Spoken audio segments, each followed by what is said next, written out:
Hello everybody, welcome to another video. Today we're going to build a really awesome app using Flutter, and the layout and the design for this app has not been made by me.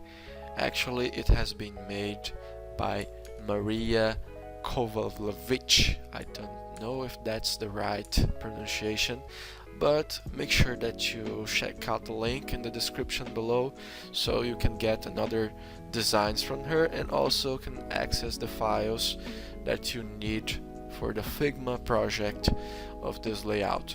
So we're going to do just a speed code today, and I am not that much experienced with Flutter, so I made some mistakes, and I hope you can learn a lot just from watching this speed code UI using Flutter. And of course there are going to be detailed tutorials in the next videos, so just make sure that you subscribe, and if you like the content, please just drop a like. I will really much appreciate it. Let's enjoy this code writing with some really nice songs. Thanks for watching.